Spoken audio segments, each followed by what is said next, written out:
Nous sommes repartis pour la deuxième étape de notre parcours avec JPPM, l'intégration. Nous avions, lors du premier screencast, créé un repository, enfin un organizational unit qui s'appelait OCI, à l'intérieur duquel nous avions un repository qui s'appelait Sol, à l'intérieur duquel il y avait un projet qui s'appelait saisie, qui contient tous les workflows de la saisie. Donc ce que je vous propose, c'est qu'on fabrique un processus métier à l'intérieur de OCI saisie. Donc, je vais aller créer un business process que je vais appeler prise en charge, PCHG, enfant. Donc, on repart sur un processus métier très simple et que j'appelle light parce qu'il il est tout léger. Il n'y a que deux étapes. Donc, maintenant, à l'intérieur de notre Project Explorer, ce qu'on voit, c'est que ici, si on clique ici dans Business Process, on voit l'ensemble des processus métiers qu'on va avoir à l'intérieur de notre projet saisie.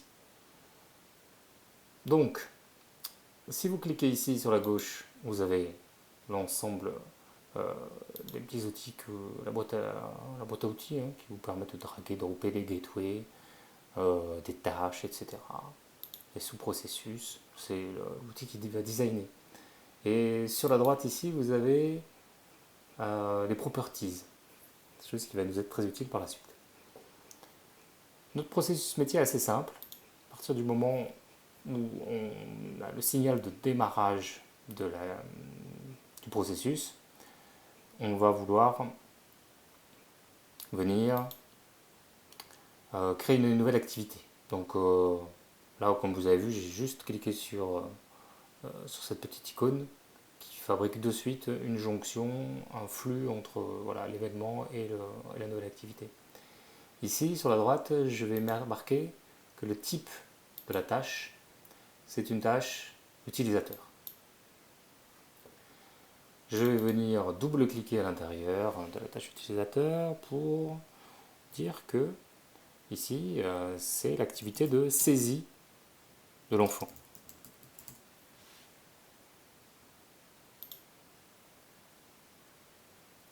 La saisie de l'enfant, je peux même lui mettre un petit nom qui pourra m'être utile plus tard, saisie enfant, underscore enfant.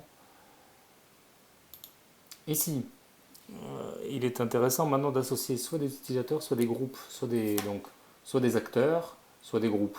Ici, moi, j'ai deux types de groupes. J'ai les agents de saisie, AS, ou bien j'ai le chef de bureau, CB.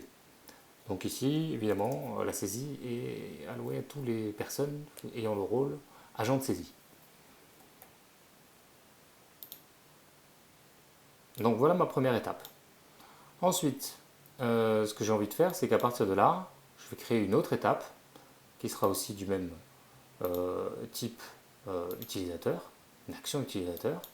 Et ici, par contre, ça va être une validation. Validation, chef de bureau. D'accord?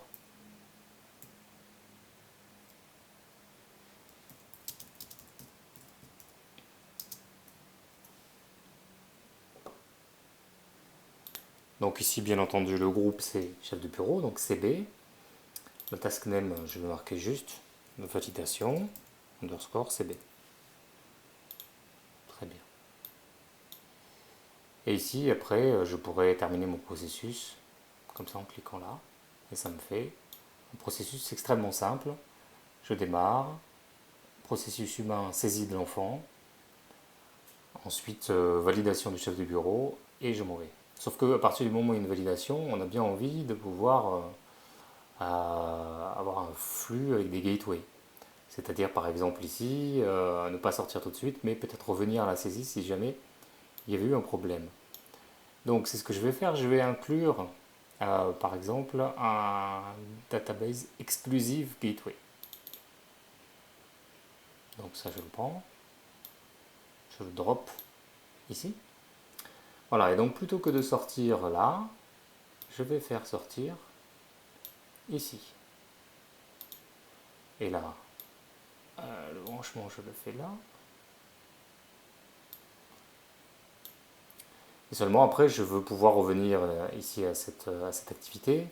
Et sauf que quand on modélise du BPMN, il faut, il faut d'abord mettre un point de jonction inclusif. Donc ici, on va juste en amont mettre un point de jonction inclusif.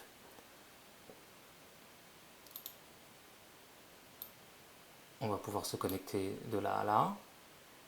Et puis on va pouvoir aussi, bien entendu, aller directement aussi à la saisie. Donc je vais réorganiser un petit peu tout le monde. Alors là, j'ai un petit problème. Ah non, je pense que c'est peut-être juste simplement un problème de layout.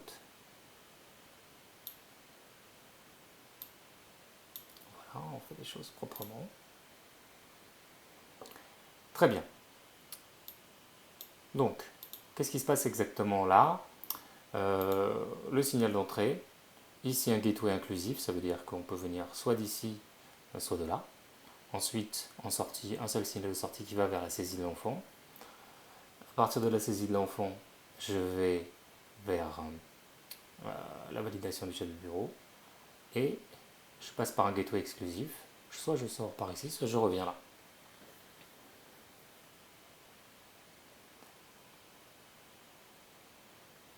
Donc voilà pour le moment. Dans une deuxième phase, nous allons mettre en place toutes les variables du processus qui vont nous permettre de faire transiter de l'information d'une activité à une autre et puis surtout de pouvoir faire des bons points de branchement.